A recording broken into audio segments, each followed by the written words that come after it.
vamos a empezar ahora sí. Vamos a hablar de la hiperactividad, especialmente en los niños, porque acuérdense que también hay hiperactividad en los adultos.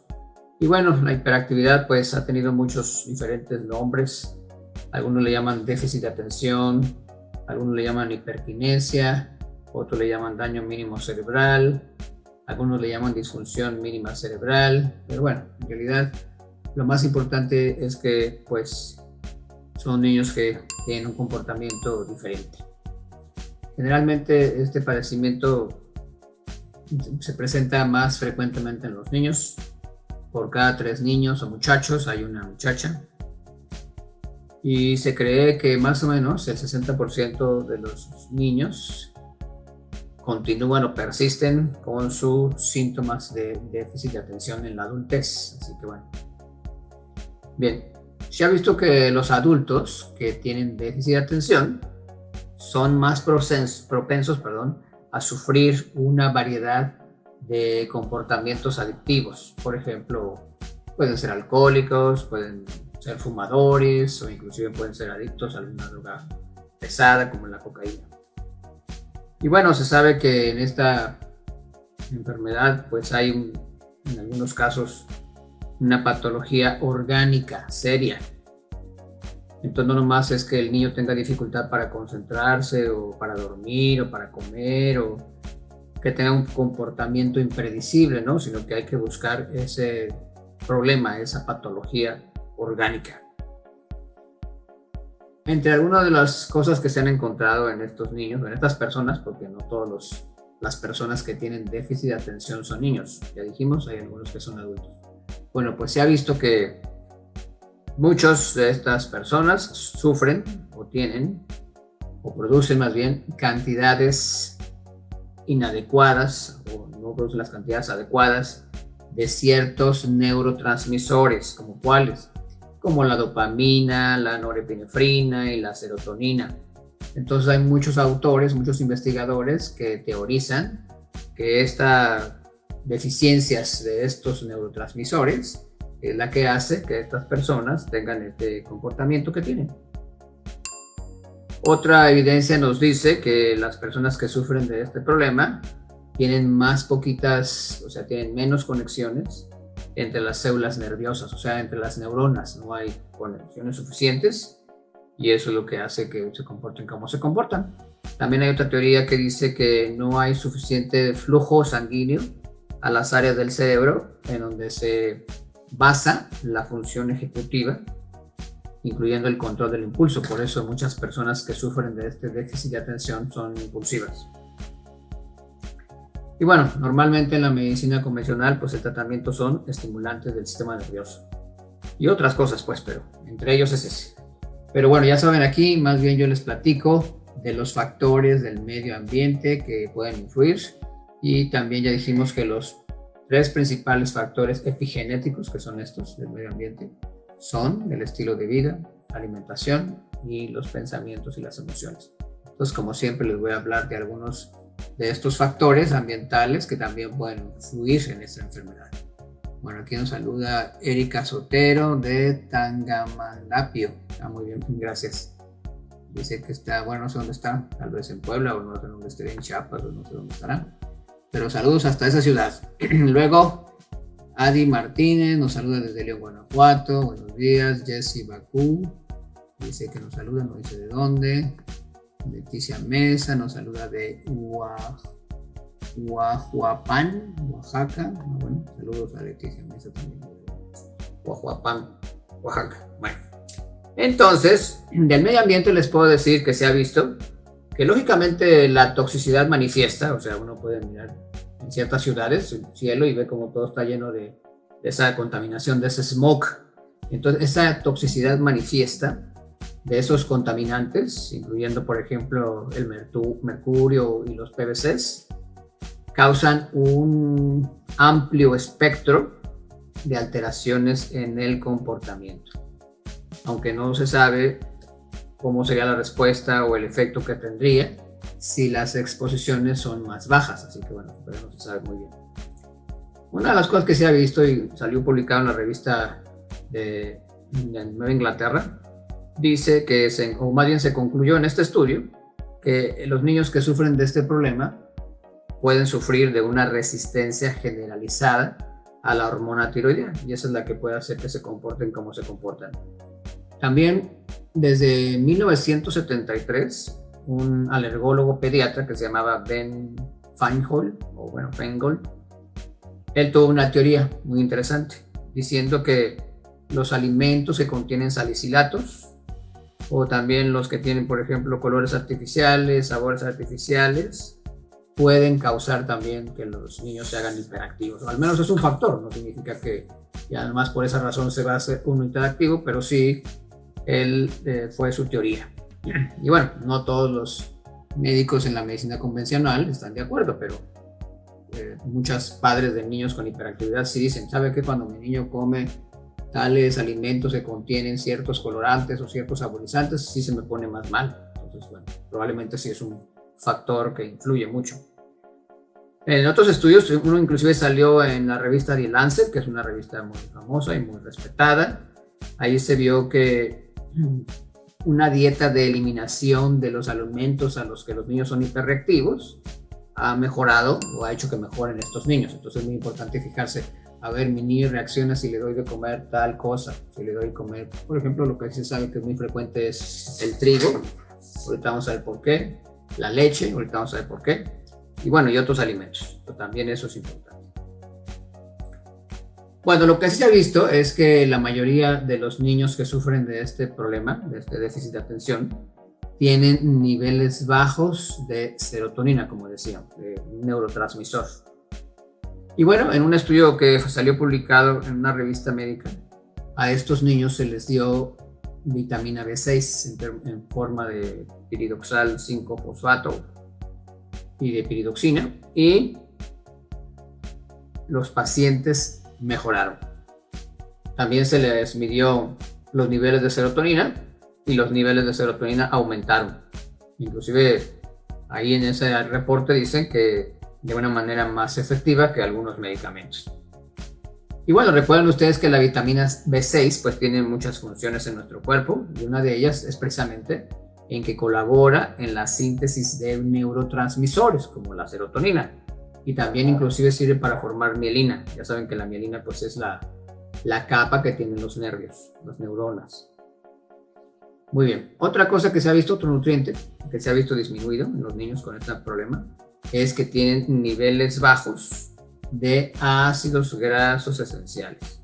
Ya hemos visto muchas veces en muchísimas pláticas y conferencias que los ácidos grasos esenciales, bueno, por eso se llaman así, esenciales, porque son indispensables para la salud. Y en estos niños se ha visto que la deficiencia de ellos pues los hace que tengan ese problema. Algunos niños no pueden absorber los ácidos grasos esenciales en el intestino. Otros niños son afectados porque consumen leche, por ejemplo, o porque consumen trigo. Y estos dos alimentos lo que hacen es que se produzcan en el cuerpo exorfinas. Y cuando se elevan las exorfinas, entonces eso bloquea la conversión de ácidos grasos en prostaglandinas. Y bueno, también produce otros efectos. Eso es lo que hace que nos hagamos como adictos a las harinas y sobre todo al trigo, y a la leche, porque la caseína y el trigo que contiene gluten y otros granos como el centeno y la cebada van a producir las exorfinas. Y bueno, ¿qué son exorfinas? Acuérdense que hay una cosa que se llaman endorfinas. Las endorfinas son unas sustancias o unas hormonas que nuestro cuerpo produce cuando es como quien dice, es las hormonas déjenme decirles, como del premio, pero del placer. Cuando una persona hace mucho ejercicio, le empieza a doler, pero luego el cuerpo dice, no, pero es que no quiero que me duela, y empieza a producir endorfinas. Entonces, es tan potente el efecto de las endorfinas, que algunos científicos dicen que son hasta 200 veces más potentes que la morfina. Entonces la gente no siente dolor y por eso quiere seguir corriendo. Se hacen como una especie de adictos a querer correr o a querer hacer ejercicio. Entonces así también. Y por eso también el consumo de los alimentos que tienen gluten, como el trigo y otros, hace que la gente pues también se haga adicta. Pues quieren comer más pan, quieren comer más leche porque va a producir esa cantidad elevada de endorfinas. Bien. Así que por eso es muy importante también modificar la dieta de estas personas, aunque no sean niños. Y bueno, ya saben que dentro de los ácidos grasos esenciales, pues los más importantes son dos, uno que se llama EPA, ácido eicosapentaenoico, y otro que se llama DHA, que es el ácido docosahexaenoico. Pues bien, el DHA es el ácido graso más frecuentemente deficiente en estos pacientes. O sea, a veces uno puede conseguir DHA impuro, es decir, que no tenga la combinación con el EPA, sobre todo en los niños. Yo lo uso mucho, casi todos los niños que tienen estos problemas, yo les doy DHA puro para estos niños y les ayuda mucho. Dentro de las deficiencias nutricionales, es muy frecuente encontrar en estas personas la deficiencia de zinc. Recuerden ustedes que el zinc pues se necesita también, así como la vitamina B6, para la producción de neurotransmisores, aunque también el zinc se requiere para la elongación de los ácidos grasos esenciales. Ya ven que miden entre 18 y 22 carbonos. También se necesita para producir melatonina y también se necesita para que los ácidos grasos se conviertan en prostaglandinas. Y les decía, la mayoría de estos pacientes tienen deficiencia de zinc. Entonces si les hace falta, pues lógicamente que les puede beneficiar el consumo de zinc en cantidades adecuadas. Y también ya dije al principio, muchos de estas personas tienen deficiencia de triptófano, porque el triptófano, cuando atraviesa la barrera hematoencefálica, se convierte en serotonina. Ustedes ya saben que la serotonina pues es la hormona de la felicidad. Cuando tenemos niveles bajos de serotonina, nos puede producir muchos síntomas. Nos puede producir, por ejemplo, baja autoestima, déficit de atención, depresión, fibromialgia, cefaleas, o sea, la migraña, obesidad, mala concentración. Tiene muchos, también tiene, a veces si es demasiado bajo puede tener tendencias suicidas. Así que por eso es tan importante esto de la serotonina. Pero el triptófano hace que aumente la producción de serotonina. ¿Sí? Luego, dentro de los aminoácidos que se han visto que están disminuidos en estas personas, tenemos en primer lugar la acetil L-carnitina. La acetil L-carnitina es un tipo de carnitina. Y acuérdense ustedes que la carnitina es un aminoácido que la función principal que tiene es hacer que los ácidos grasos esenciales de cadena larga entren a las células para que se conviertan en energía. Es como si fuera una especie de insulina, ¿verdad? Pero en vez de que haga que entre el azúcar a las células, hace que entre los ácidos grasos a las células. Así que por eso es muy importante, necesitamos grasas buenas. Recuerden que nuestro cerebro, la mayor parte de él son grasa, es grasa más bien. Por eso es tan importante la grasa. Acuérdense, la leche materna contiene muchísima grasa, o sea, la nata, por ejemplo, como la de las vacas, pero tal vez más, yo creo, para el desarrollo de los bebés.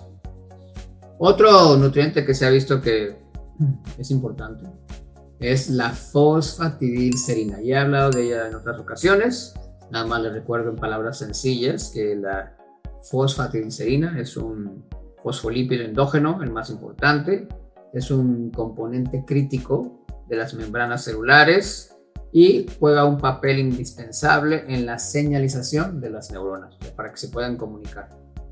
Por eso tiene tanto impacto en la memoria y en la concentración, en los adultos también. Y entonces, según algunos estudios, se ha encontrado una utilidad nutricional de la fosfatidilcerina en la hiperactividad. En este estudio que salió publicado en el año 2000, los autores dicen que ellos encontraron mejoría hasta en el 90% de los casos. Imagínense, el 90%, casi todos. Bien. En otros casos, es decir, a lo mejor alguien dice, no, pues es que esa persona o ese paciente ya tomó tal y tal cosa y no mejoró. Bueno, hay que pensar que existen otras posibilidades, otros factores que influyen. Y por ejemplo, se ha visto que algunos niños tienen metales pesados, que pueden ser el mercurio, que puede ser el aluminio o el cobre. El cobre en este caso se los digo porque el cobre, cuando se eleva, inhibe a una enzima que se necesita para producir serotonina precisamente.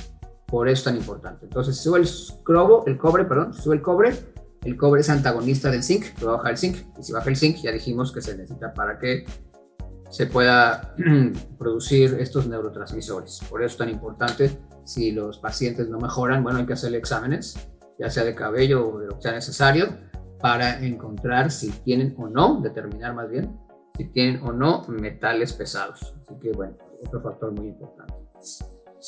Y de los aspectos ambientales, déjenme agregarles uno, la luz. Ya hemos hablado muchas veces de la luz. Pero en este caso voy a hablar no tanto del ojo en sí, ya ven que dijimos que la luz azul puede dañar a la retina de los ojos. Pero bueno, también se ha visto que la luz va a influir, hay suficiente evidencia para decirles que la luz influye en el comportamiento de los niños, bueno, también de los adultos, pero los estudios que se han hecho en niños. Me parece que el estudio lo hicieron en Canadá, ahorita no recuerdo para no decir mentiras, pero bueno, la conclusión fue, los niños que asisten a escuelas en donde utilizan luces con espectro completo son menos propensos a la hiperactividad que aquellos niños que están expuestos a otro tipo de luces, especialmente a las fluorescentes. Entonces, en inglés se dice full spectrum light, o sea, una luz que tenga todas las diferentes longitudes de onda, o sea, que sea lo más parecido a la luz del sol, para que tenga de todas las frecuencias. Claro que nunca va a ser igual que la luz del sol, ¿verdad? Pero bueno, al menos se acerca más que una luz fluorescente o una luz incandescente. Muy bien, y bueno, hay otros nutrientes que no se le puede dar en cantidades altas a los niños, pero también se han utilizado. Por ejemplo, el ginkgo biloba, en algunos casos se ha utilizado, pero repito, tiene que ser a la dosis adecuada dependiendo de la edad y del peso del niño. Si es una persona que tenga déficit de atención, pero es adulto, bueno, no hay problema, ya sabemos que el ginkgo biloba estandarizado al 24% puede ser útil en las personas adultas, y generalmente las dosis son de 40 a 120 miligramos al día. Otra cosa también que se ha visto que ha ayudado a estas personas según estudios son las proantocianidinas.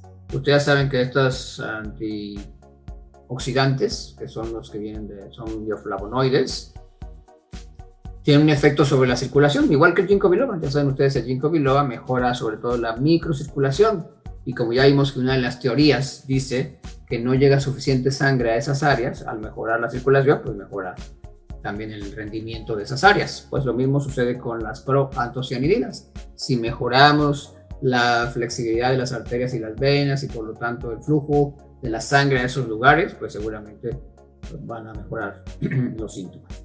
Y también en algunos casos se ha utilizado la melatonina. Recuerden que la melatonina hay que tener cuidado dependiendo de la edad y de la dosis y del tiempo, no crean que se la pueden tomar toda la vida.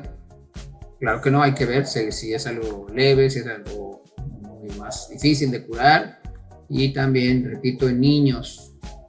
Yo he visto estudios que se le han dado a los niños la melatonina, bueno, pero yo no se la recomiendo que le den melatonina a un niño, porque normalmente nuestro cuerpo debe de producir la melatonina. Entonces, si alguien se toma la melatonina, sobre todo si es joven, pues lógicamente, ¿qué va a pasar? Pues no va a producir melatonina. Es como si yo les digo a alguien, a ver, le voy a prestar mis lentes, Si ven bien ellos, pues cuando se pongan mis lentes van a ver mal, y entonces ya van a necesitar los lentes. O es como si a alguien yo le digo, le voy a poner insulina, va a decir, no, pues no me la ponga porque no la necesito, pero si se la pongo, ¿qué va a pasar? Su cuerpo ya no va a producirla y entonces va a necesitarla. Así es como debe de ser. A ver, bueno, son muchos saludos, ya son tantos que... A ver, entonces me dijeron que me saludan desde Chiapas, Eronina Rodríguez, Laura Hernández, Aralí Villegas desde Matamoros, Juana María Rodríguez, gracias por los saludos y los abrazos. Y luego Citlali, bueno, hola Citlali. El pan cero gluten no pueden consumir.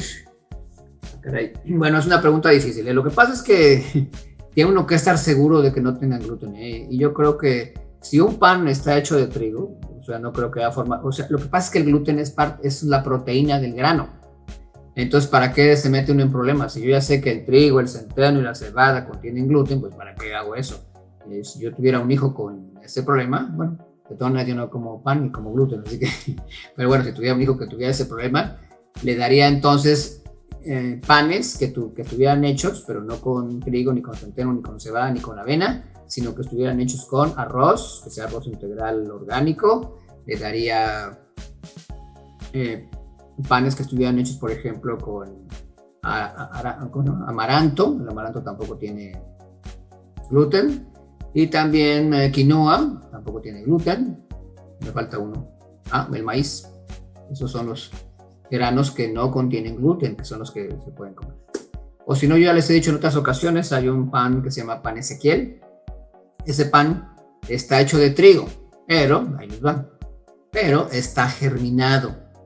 Es decir, ya no son los granos en sí, entonces disminuye ahí, cambia más bien la composición de este pan, pues se llama pan Ezequiel, es pan hecho de acuerdo a lo que dice la Biblia. Pero bueno, o si no, también ahora ya hay muchas cocinas alternativas en donde, por ejemplo, hacen pan de harina de almendras, pan de harina de coco, pan de harina de, ¿qué más? Pues no sé, de otras cosas. Es mejor eso. O sea, si mi hijo de verdad quisiera tanto el pan, pues le daría de ese.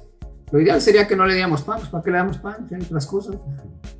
Pues sí, mejor denle nueces, almendras, avellanas, macadamias, cosas que tengan grasas buenas, porque esas sirven para el cerebro. Por eso las nueces pecanas pues tienen forma de cerebro. Bueno, Rosy González, Modesto Hernández dice que nos saluda desde Petatlán. Mucho gusto. Saludos para Petatlán. Muchas personas vienen de allá, así que saludos por allá. Vicky Flores, saludos. Vicky Flores. Luego tenemos a Alicia Díaz. Luego tenemos a Nati Reyes. Hola Nati Reyes. Luego tenemos a Fidel Quintero. Saludos desde Colima. Luego tenemos a Flores Juani Silerio. Saludos Flores Juani. Y luego ¿qué más? Ya. Muy bien. Bueno, pues eso es lo más importante en relación a los nutrientes que pueden estar deficientes. Así que no sé si hay preguntas. Si hay preguntas, como dicen en la tele, pregúntame. A ver. Preguntas, dudas, aclaraciones. Vamos a ver si hay. Bueno, voy a ver también. Allá me llegó una. Dice Vicky Flores. Dice: tengo miomas en la matriz. Y ahorita mi hemoglobina es de 6. Lleva 3 semanas menstruando. Está tomándose el disinone y no paro de sangrar. Tengo pico en todo el cuerpo. ¿Cómo ves si aceptaré que me quiten la matriz?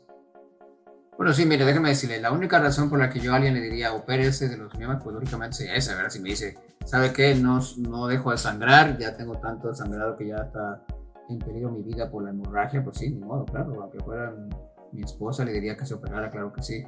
Si hay ese riesgo, claro, ni modo, pues opérese. Pero no entendí que era el disinone. Eso sí, no sé qué es. Déjame ver aquí en el... Le voy a preguntar a Google para que me ayude porque no entendí que era disinone. Disinone.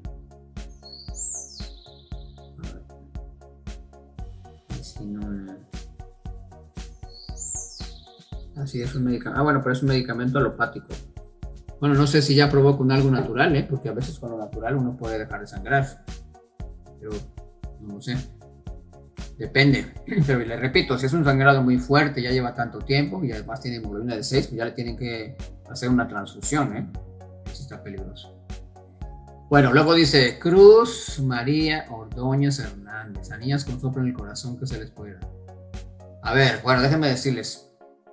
Un soplo en el corazón no es un diagnóstico, porque un soplo es un signo, es un síndrome. Entonces necesito saber si el soplo es porque tiene anemia, porque tiene una valvulopatía, o tiene, ¿cómo se dice esto? Fiebre reumática u otra enfermedad. Necesito saber eso primero para poder decirle qué le recomiendo. A ver, el doctor Hugo Trejo. Hola, mucho gusto. Aquí andamos felices, gracias a Dios. A ver, me pregunta Vicky Flores, ¿qué puede ser natural? Hay una cosa que se llama, se lo voy a poner porque tiene un nombre raro. Se llama Indol 3-carbinol, sea 1. Hay otro que se llama, quizás, bueno, las mismas probantocianidinas, también la centella asiática. Sí. Solamente, le repito, si no está en ese estado pues grave, si está en ese estado tan grave, pues no, porque ya con 6 le digo, cuando alguien tiene 6 de hemoglobina tiene que hacerle una fusión. Muy bien, a ver, déjenme subirme.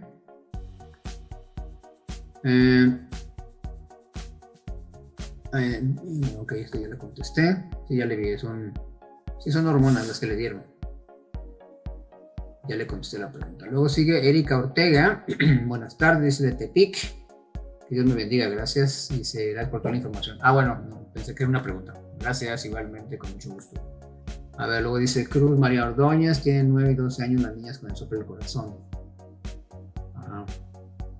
Sí, pero no me dijo el diagnóstico. Es que, aunque me diga tienen 20 años o los que sea, lo que importa es saber por qué tienen el soplo. Ya le dije, el soplo puede ser por anemia inclusive. La anemia puede producir un soplo. Puede ser por una malformación en el corazón, una valvulopatía u otras cosas, ¿eh? Así que no le puedo contestar si no me dice el diagnóstico. A ver, luego María Teresa García Contreras, desde Aguascalientes. Bueno, saludos, Aguascalientes. Dice Vicky Flores que dónde las compra. Bueno, si quiere llámame al consultorio. A ver, voy a ponerle aquí el teléfono. Lo voy a poner.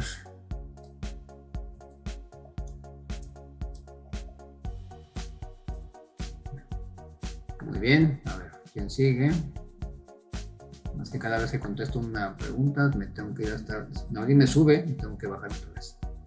A ver, entonces vamos a ver. Nati Reyes dice, una persona que tiene miomas más grande, mide 6 centímetros, ¿se puede tratar con nutrientes o es recomendable operarse? Bueno, pues es lo que le acabo de decir ahorita a la señorita Vicky, ¿eh? Cuando alguien tiene un sangrado así como ella, tan profuso y ya tiene 6 de